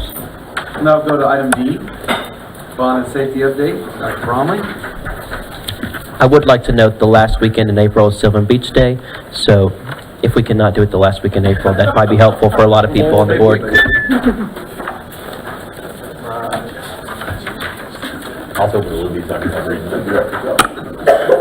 All right, good evening, President Hanks, Board of Trustees, Dr. Jackson. I need everybody to pray for no rain. Right. Okay, we don't need rain. At one point, we were praying for rain, but now we need it to stop. It's put us behind in a few of our projects pertaining to, obviously, the field house and the stadium, and also Lomax track project. So here for your update on January, there is work that's been done per se, but we've been in kind of a stalemate here because we've got this recent big push of about 11 inches in this area of rain. But as of January 9th, we set with the home side. We're kind of looking at two phases. So phase one, or A side, would be the home side of the complex, and then the visitor side. So all the electrical and plumbing has been completed on the home side, and they're about 50% complete on the visitor side. So they're kind of working themselves around. All the walls got put in this last week, so you can see that. Obviously, there's some openings for some of the transportation units to get in there to be able to lift things and do things. But we've got some important dates coming up, and you can see we're really working on a 2-week kind of delay per se, because when I came to you in December, that still date was January 8th. So now we're looking at the 22nd. So the good thing about construction and what we're learning and understanding is, while we may lose 2 weeks, if it dries up for us, we can gain back that time very quickly. So no stress on that. But the 18th, they'll be working to come out and pour slab on grade on the home side, so that foundational component, so you'll see a lot of concrete movement. And then the date for the steel, again, which was once January 8th, now is moved to January 22nd. They'll be pouring the concrete over the south R tank that's been, I've shown many pictures, it sets in front of the field house there in the junior lot. So that will be finished up. So we'll hopefully be able to gain back that parking lot and get that parking back, because that's been an issue for us. Couple pictures here just to kind of see some overview.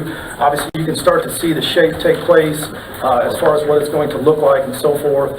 You can see the footings throughout there. Here's a picture of the home side. There's kind of a good view of the elevator set. The press box obviously will be in that position there, and you're kind of seeing some of that be built out. The elevator pit's been put in. You can see that wall. So they're going to start to cap that off, and then you'll start to see that structure start to form and look more like the stadium and what it's going to be. There's a view of the visitor side, closer to Bulldog Stadium, the Bulldog Center. Again, you can see those footers and all those different things. The steel will set on that. That's kind of how that will erect as we get into that part of it. And here's a look into the bowl. Remember, as we get to the very end of this process, that field house will come down, and obviously that will all become parking as we kind of close out the project, and we'll gain some parking spots back on that. That's a cool little aerial view. We've got a camera on top of the Bulldog Center that's constantly monitoring the program, and then we get uploaded videos that give us this stuff all the time, so it's kind of neat, but they always give us this kind of snapshot where they dark everything out, so you really can see what it's going to look like there. You can see kind of the outline of the entry point, obviously where the ramps are, they're down there by the Bulldog Development Center and so forth. So progress is being made. We're hoping to make that up as things dry up and trying to get us back on par. And hopefully when I come to you in February, I can say just that. Meanwhile, there's lots of other things going on in the district, and a lot of it's come to you for approval. So playgrounds, we got 2 installed over Christmas break. We did not get Rizzuto installed. We're trying to get an updated date on Rizzuto, so it did not get installed. But we did complete LaPorte Elementary. That's that picture there at the bottom right that you see, and also College Park. A part of College Park with some concrete work, because we do have a student there that's in a wheelchair, so obviously we're trying to meet the needs of her, and we built that there as we go through it. I'll put a picture at the top right for you, this kind of view. That's not one of our playgrounds, but a part of tonight for approval is sunshades that will go over the playgrounds. Now obviously we're going to start with all our newer playgrounds, but as we fund the bond, we're going to look to go through the entire district to look and see, to cover all those different playgrounds. So it's not just for the new ones, that over time we will get that done all over the place. There was some concrete work as well as some painting done at Lomax Junior High School, and then tonight for approval as well as we have our full replacement, furniture replacement for Lomax Junior High. That is everything in the entire facility. So from conference tables to teachers' desks to students' desks to science tables, chairs, etc. So we're excited to get that going. Obviously, we'll get that. That will be a summer project for us, and a lot of work's going to go into this summer because students won't be in the buildings.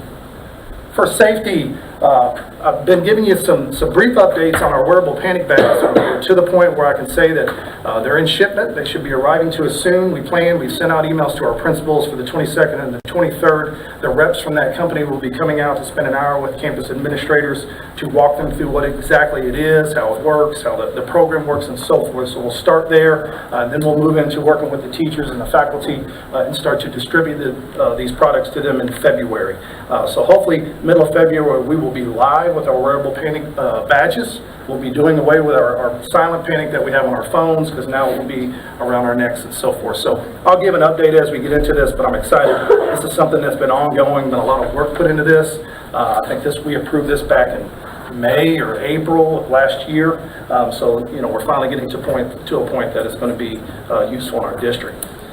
The second thing is, and I'm excited about this, anytime we can get money, I'm excited about this. So if you remember, the state pushed out standards for us to meet. We are fully compliant in the formula standard. Okay, there's cycle 2 of our grant that they put out. We've got to complete some components in a survey. And what they do is they come back and they allot us more money. I don't know what that amount is. Obviously, I'll report back on that, but that's good. We've spent a lot of our bond funds because they only allocated us a specific amount, and we needed more to get up to that standard. So I'm praying that that's enough to pay that back, and then obviously those bond funds can be available for other allocations.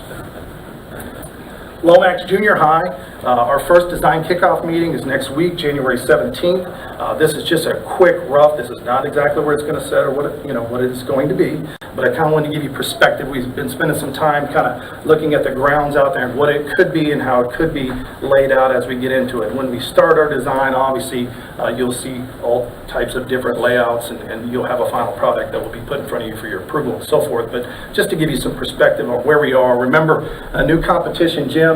We'll be looking at renovating the current auxiliary gym into some fine art spaces and kind of redoing all of those, and then looking back at that the current fine art space to see what we can do maybe as a large group area and so forth. So again, some more information coming to you as we move on that. Any questions as it relates to bond? I have a complaint and a kudos. The people at the stadium have been getting to work so early and getting to work. And I stop at Jack's Groceries every morning to get a cup of coffee, and they get there so early that there's never coffee when I get there at 8 o'clock. So I know they're getting there early, but Don't go to Jack's it's Groceries really for coffee. messing up my my morning routines. You get up early? No, I get to work about 10. Going a bit late. I'm just kidding. But by the time he gets there. So, thank It's you. good. It's a good problem to have, right? I had a, this is really random. My friend Pat owns the local Dairy Queen, and so she asked me Sunday afternoon where the main entrance is, and I told her, I was like, I think it's facing west, which is kind of behind her building. Then it hit me, I wasn't sure if that's actually correct. That's correct. There's one there, and we have one on the side over there next to the field house, right? So there's really two of them. Perfect. Awesome. She's really excited about it being right behind her So building. it's built essentially where you can come in one side, go into the facility, do work you need, and to come out. So it's kind of like a perfect. concept. Tell her to start selling coffee, I'll go buy it there. I'm just kidding. We appreciate you, sir. Thank you. Thank you, sir. All right, we're moving on to item 8, our consent agenda. Ready, Russell? Yes, sir. All right. Consent agenda A, determine and approve any consent agenda items. B, approve board meeting minutes. 1, regular board meeting minutes, December 12th, 2023. C, receive principal's report. 1, Early Childhood Center. 2, Bayshore Elementary. 3, College Park Elementary. 4, Heritage Elementary. 5, Jenny Reed Elementary. 6, LaPorte Elementary. 7, Leo Rizzuto Elementary. 8, Lomax Elementary. 9, James H. Baker 6th grade campus. 10, LaPorte Junior High. 11, Lomax Junior High. 12, LaPorte High School. 13, Viola DeWalt High School. D, receive financial reports for November 2023. E, receive budget and tax rate calendar for fiscal year 2025. F, receive human resources report. G, approve budget amendment. H, approve interlocal agreement for joint elections between City of LaPorte and LaPorte ISD. I, approve interlocal agreement of joint elections between City of Morgan's Point and LaPorte ISD. J, approve purchase of furniture for Lomax Junior High. K, approve purchase of playground equipment for Heritage Elementary. L, approve purchase of special education contracted services. M, approve purchase of sunshade structure for LaPorte Elementary, College Park Elementary, and Rizzuto Elementary. N, approve rental of maintenance equipment for district use. O, approve revised LaPorte ISD Distinguished Alumni Citizens Award Program bylaws. P, approve second reading of adoption of TASB Local Policy 122 to legal and local policies CQB local, CSA local, DC local, EHB local, EHBC local, EHBCA local, FEA local, FFAC local, FFB local, and FL local.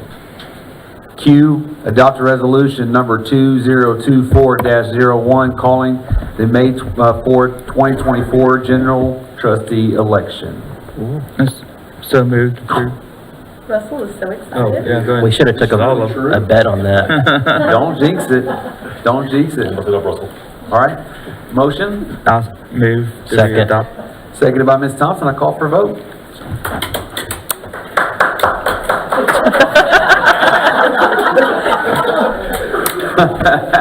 Someone's been here before. I knew for sure someone was going to pull P, but thank y'all very much. That's awesome. Thank you, board. Principals are going to get us presents every Since we're on time that now. item, I would like to commend my colleagues.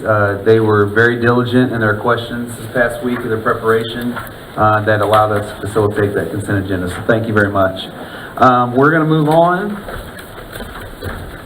to 9, action and/or discussion items. A, consider and approve a Do I need to read that back? No. No. It's all. Does that bring anything back? We just approved it all. I'm excited. Okay. Can we make them read it back? Kids never even know what to do with it. Yeah. Hey, there's a first thing. New year goals. Okay. 9, action and/or discussion items. A, consider and approve possible amendments to superintendent's contract. Mr. President, I move that we amend the superintendent's contract by extending it 1 year. Second. Seconded by Mr. Perez. We'll call for a vote. And it is unanimous. At that point, Dr. Jackson, as we alluded in close, we appreciate you and your leadership and your vision. We feel that you are leading this district in the direction that we want it to go, and we just appreciate all that you do for this district, and it's an honor to make that extension to you. Thank you, board. I'm honored. Thank you. Thank you. So we will move on to 10, action on closed session items. We have no actions, no items. So, last 11, closing comments of the Board of Trustees and Superintendent. Board? I don't have many. I just want to thank the staff and different departments for putting together that video, and of course the many gifts. We appreciate it and appreciate everything y'all do, so thank you. Yeah, this is an overwhelming night for me. That every time we go through this, it just really is. Need a U-Haul. Yeah, we need a U-Haul, but it's just so endearing. We don't do it for those things, and just to have those recognitions, especially anything from the children themselves, that's just so awesome. So look forward to going through all of that. But I did want to give a shout out to Rizzuto Rockets and to Ms. Vargas, who put on the program. That is an example of the future of our fine arts in this district. And I, as Dr. Jackson talked about the musical, I love to see students doing that early on and to know that they're the future of that program as well, and that's going to stay alive. So I hope that y'all can make it out to see when they do Willy Wonka in a couple months, and then also please make it to the musical, support it any way you can, and then just as all of our other programs, but very proud of our fine arts programs right now. Nothing much to say, but good luck and best wishes on the rest of this semester, and let's finish strong. Heard. Yes, ma'am. I'm with Melissa on this night is usually very hard for us because we're used to giving and going and seeing and feeling and touching all the wonderful things, and it's hard when it comes to you, when it's your turn to receive. So thanks for the effort that y'all put into tonight, and it's very touching, and I enjoyed the Rizzuto presentation as well. Thank you, ma'am. Ms. Yonda? Yes, thank you to Rizzuto for the awesome presentation. Thank you, staff and campuses and students, for all the wonderful gifts for Board Recognition Month. And I also want to thank Deanne Thompson and Danny on the Hall of Honor Subcommittee. We approved changes tonight that I think will help make the program better and long lasting. And thank you, board, for adopting the changes tonight. Also, I want to echo what Mr. Shoppy said. I wish each and every one of you a strong spring semester and finish strong this school year. Thank you. I'll say that if anybody's like me, it sometimes can be hard to come back to work after a break. So I appreciate all the staff coming back to work. I didn't want to myself, but we appreciate sincerely the job that you guys do each and every day, and certainly Dr. Jackson, a small token of appreciation they send the contract. So again, we thank you. I'm very excited. My favorite time of year is the musical, so my whole family is really looking forward to Cinderella. I have mentioned I have a fifth grader. My fifth grader, all my boys are very different. My fifth grader doesn't get excited about a lot of things, but I'm so personally ecstatic because he's in a part of a new program he was telling me about yesterday. He calls it Starbase, where they're going to Ellington on Tuesdays for the next few weeks. And so he was just so excited. I know that's a new program, and we're doing some really cool things in this district, and I get to see that through the eyes of my kids, and so I'm really appreciative of that.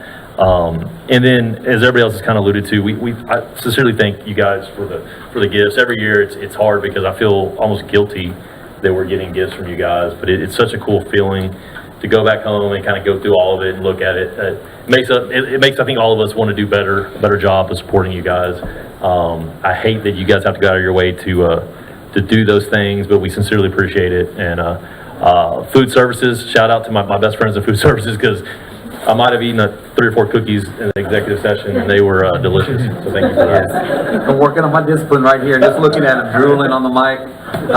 Yeah, I agree with everything that was said. It is refreshing coming back from the break, and I think it's good for everybody to reflect. And we are having a remarkable season in the Porte ISD, and we kind of just glance over it. I know we try our best to try to promote it and get out there, but people are taking notice, and it's no small thing to be a finalist in one of the best districts in the state of Texas. That's remarkable. Obviously, the awards for our elementary schools We've got a renowned musical that is about to take place in its 56th year, maybe. It's a remarkable program, and let me tell you about that program real quick, and I'm gonna get on my soapbox and we'll end it. Is that program, the diversity and the inclusion that it fosters and it creates, it brings every walk of life on our campus into that building to work cohesively as one, is a valuable lesson that many people do not get the benefit of. They don't ever have that opportunity. And I don't ever want to take it for granted. I know I am a beneficiary of that program and the lessons that I was taught in that program. And it is something that's exceptional. It's something that's very unique to us. And most people don't understand. We say musical, they relate to their musical, and it's not the same thing. And it is something that just really, it's a sense of unity, and every walk of life is involved in that program in some capacity. So kudos to keeping that program alive and keeping it going. And I appreciate and commend everybody for a remarkable fall, and we're looking for great things in spring. So if there's no other further business, Dr. Jackson, have anything? We appreciate you all, and